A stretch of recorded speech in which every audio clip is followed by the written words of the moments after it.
এখন এইভাবে যদি নিভু নিভু ভাবে সালামের উত্তর দেওয়া হয়, তারা মনে করবে যে মাহফিলের ভিতরে কোনো মানুষ নাই। কি বলেন, সালামের উত্তরটা জোরে সরে দেওয়া যাবে না ইনশাল্লাহ? আসসালামু আলাইকুম ওয়া রাহমাতুল্লাহি ওয়া বারাকাতুহু।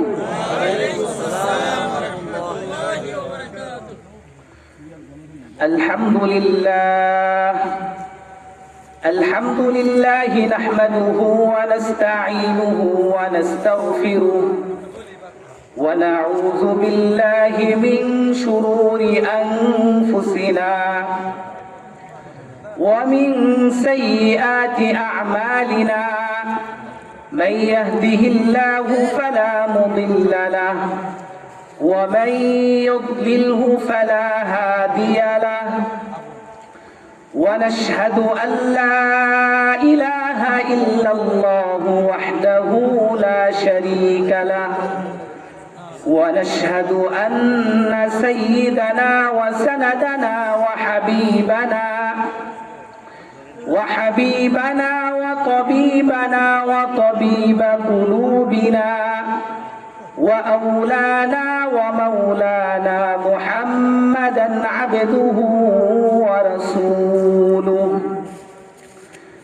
الذي أرسله بالحق إلى الخلق بشيرا ونذيرا وداعيا إلى الله بإذنه وسراجا وقمرا منيرا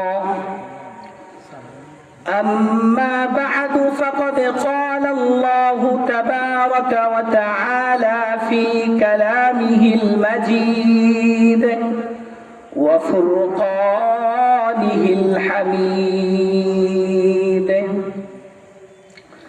أعوذ بالله من الشيطان الرجيم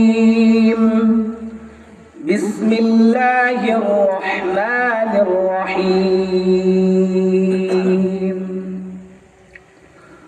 قل يا عبادي الذين أسرفوا على أنفسهم لا تقنطوا من رحمة الله إن الله يغفر الذنوب جميعا إنه هو الغفور الرحيم وقال رسول الله صلى الله عليه وسلم التائب من الذنب كمن لا ذنب له أو كما قال النبي صلى الله عليه وسلم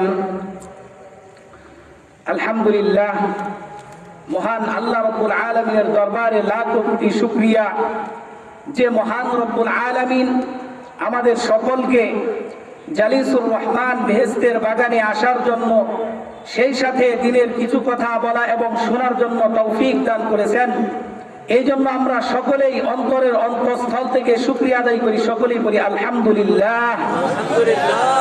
আরো জোরে জোরে বলি, সকলে বলি আলহামদুলিল্লাহ। আল্লাহ রাব্বুল আলামিন পবিত্র কোরআনে কারীমের ভিতরে বলেন, লা ইন শাকারতুম লা আযীদান্নাকুম ওয়া লা ইন কাফারতুম ইন্না আযাবি লাশাদীদ। যে ব্যক্তি নিয়ামত পায়া নিয়ামতের শুকরিয়া আদায় করবে, আল্লাহ রাব্বুল আলামিন তার নিয়ামতকে বাড়িয়ে দিবেন, বলেন সুবহানাল্লাহ। আর যে ব্যক্তি নিয়ামত পাওয়ার পর সেই নিয়ামতের নাশুকর করবে, আল্লাহ রাব্বুল আলামিন তাকে কঠিন আযাবের ভিতরে গ্রেফতার করবেন, বলেন নাউযুবিল্লাহ। এই জন্য নিয়ামতের শুকরিয়া আদায় করার দরকার আছে না নাই? আছে। এই জন্য আমাদের সব সময় যে কোনো কাজ করতেছি, এই কাজটা আল্লাহ রাব্বুল আলামিন করাইতেছেন। এই জন্য যে কোনো কাজের শুরুতে আমরা সুবহানাল্লাহ পড়ব, যে কোনো কাজের শুরুতে আমরা আলহামদুলিল্লাহ পড়ব। এগুলো বললে আল্লাহ রাব্বুল আলামিন ওই কাজের ভিতরে বরকত দান করবেন, বলে সুবহানাল্লাহ। আল্লাহ রাব্বুল আলামিনের পবিত্র কোরআনে কারীম থেকে একটি আয়াতে কারিমা তেলাওয়াত করেছি। আল্লাহ রাসূল সাল্লাল্লাহু আলাইহি ওয়াসাল্লামের অসংখ্য হাদিস থেকে একটি হাদিসের টুকরা তেলাওয়াত করেছি। আল্লাহ রাব্বুল আলামিন যদি তৌফিক দান করেন, উক্ত আয়াত এবং হাদিস সম্পর্কে অল্প সময়ে স্বল্প কথায় কিঞ্চিত পরিমাণ আলোকপাত করার চেষ্টা করব। ওমা তাওফীকি ইল্লা বিল্লাহ। সম্মানিত উপস্থিতি, আমরা বর্তমানে এমন একটা সমাজের ভিতরে, এমন একটা যুগের ভিতরে আইসে আমরা উপনীত হয়েছি, যেই যুগের ভিতরে মানুষ সবচাইতে বেশি গুনার দিকে ধাবিত। বলেন তো, কথা বলেন ঠিক কিনা? সবচাইতে বেশি গুনার কাজগুলো এই যুগের ভিতরে দেখা যাইতেছে, করতেছে। অথচ আল্লাহ রাসূল সাল্লাল্লাহু আলাইহি ওয়াসাল্লাম হাদিসে পাকের ভিতরে বলছেন, তোমরা যে গুনার কাজগুলো করতেছ, এই গুনার কাজগুলো করার কারণে তোমাদের অন্তরের ভিতরে একটা কালো দাগ সৃষ্টি হয়।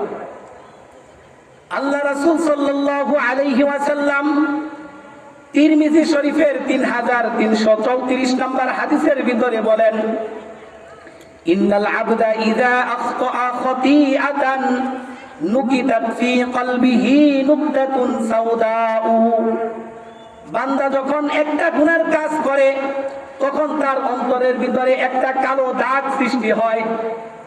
যেই কালো দাগটা সৃষ্টি হওয়ার কারণে আজকে আমাদের নামাজ ভালো লাগে না, আজকে আমাদের রোজা ভালো লাগে না, আজকে আমাদের পর্দা ভালো লাগে না।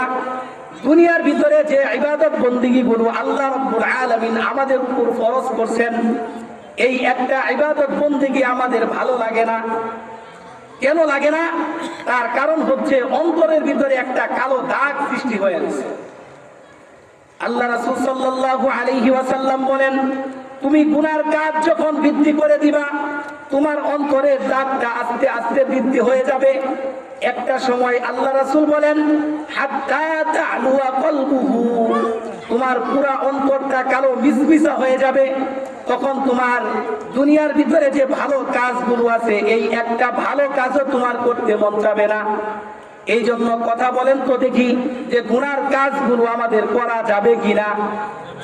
গুনার কাজ করা যাবে না। করলে আমাদের কাজ একটাই, আমরা যদি গুনার কাজগুলো করি, আল্লাহ রাব্বুল আলামিন আমাদেরকে দুনিয়ার ভিতরে পাঠাইছেন। আল্লাহ রাব্বুল আলামিন বলেন, ওয়ামা খালাকাতুল জিন্না ওয়াল ইনসা ইল্লা লিয়াবুদুন। আমি মানুষ এবং জিনদেরকে দুনিয়ার ভিতরে পাঠাইছি একমাত্র আমি আল্লাহ রাব্বুল আলামিনের ইবাদত বন্দেগী করার জন্য। কেন পাঠাইছেন বলেন তো? আল্লাহর ইবাদত বন্দেগী করার জন্য পাঠাইছেন।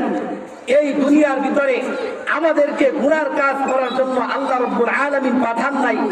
এই জন্য বেশি থেকে বেশি আল্লাহ রাব্বুল আলামিনের ইবাদত বন্দেগী করতে হবে।